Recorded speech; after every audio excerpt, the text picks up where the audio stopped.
Bwana Yesu asifiwe sana. Nikwambie mambo mawili haya.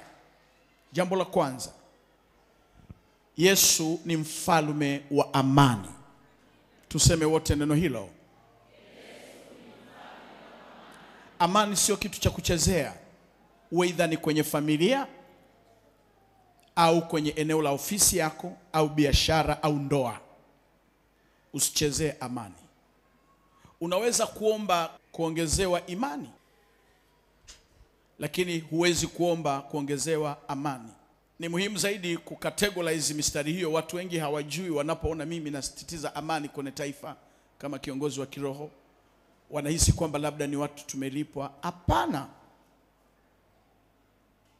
Hauwezi kuelewa na kujua madhara ya amani aidha kanisani ikiondoka au kwa watumishi baadhi ikiondoka amani. Huwezi kuomba Mungu akuongezee amani, isipokuwa Biblia inaelekeza kuongezewa imani yako. Yesu aliwaambia wanafunzi wake, ombeni muongezeke katika imani.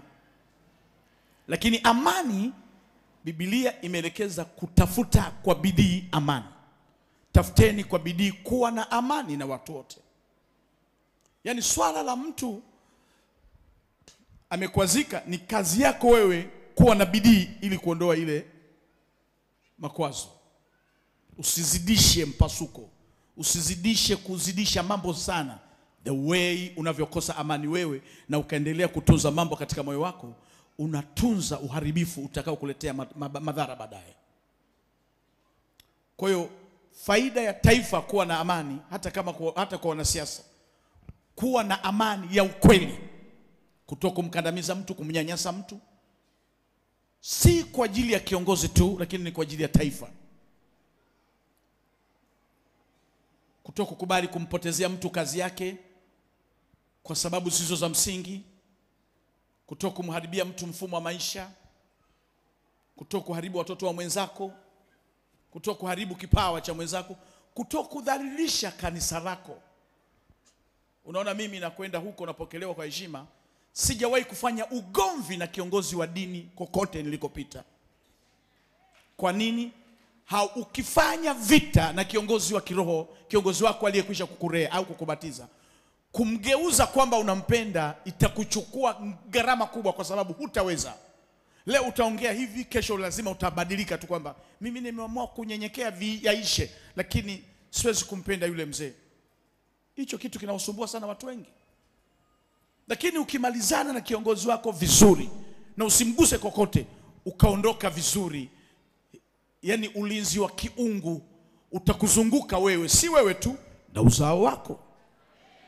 Kwa hiyo tunza sana hicho kitu, kitakusaidia kujenga misingi ya watoto wako kujifunza. Mtoto akilelewa kwa upendo na akaelewa mafuta ya upendo, unajua, ndio maana mimi huwa nawaeleza watu, nyi watoto wote jifunzeni. Kaa kimya, kutokumsonta kidore mama yako mzazi au babako. Jikalie kimya tu. Weidha umeona uharibifu wake, sogea mbali. Maneno ya mzazi yana sumu kuliko kitu chochote. Maneno ya mzazi yana sumu kuliko kitu chochote. Lakini katika Biblia hatusemi sumu. Sumu inatumika huko duniani. Katika Biblia tunaita mamlaka na uwezo. Ndio maana Yesu anawaambia wanafunzi wake, nimewapeni mamlaka na uwezo, akisha kuajilia juu yenu Roho Mtakatifu. Hakuna mhubiri yeyote anaweza kuchunga kanisa bila kuwa na mamlaka. Weidha ni ndogo, lakini ipo mamlaka ndani yake. Kwa hiyo hata ukikwazika chochote, usimsonte kiroho. Hata kama ukinikuta, ukiniona mimi, usinisonte kiroho kwamba huyu baba mimi simpendi. Utaumia wewe, sio mimi. Mama, kama ni kwa watu kunisonta kidore, tangu ninaanza huduma ni wengi walioshanisonta, lakini vidole vyao vilijipinda vyenyewe.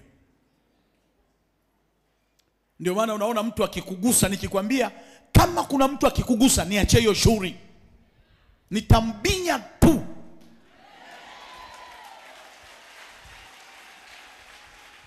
Nina nguvu, nazielewa nguvu zilizoko ndani yangu. Nina uwezo wa kukulinda katika familia yako na mtu asikuguse. Nina uwezo wa kukulinda kazini, nina uwezo wa kukulinda njiani. Sijui unaelewana kama hapo tunavyosikilizana hivyo?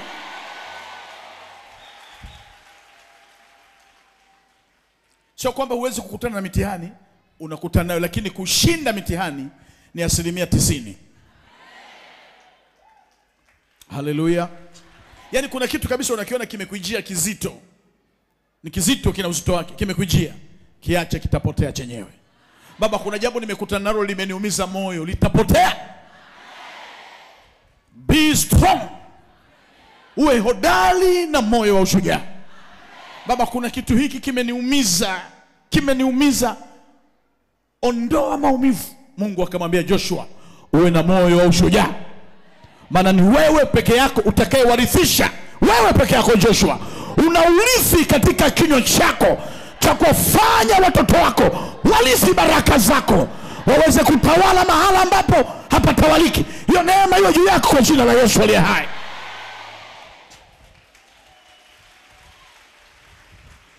Kuna mstari nilishawahi kukufundisha kwamba usimnene vibaya mfalme, whether hata katika ndoto yako usimnene vibaya bi yake, hata wakwasi usiwadharau. Mhubiri 10:20 something like that. Hebu sikiliza huo mstari uone.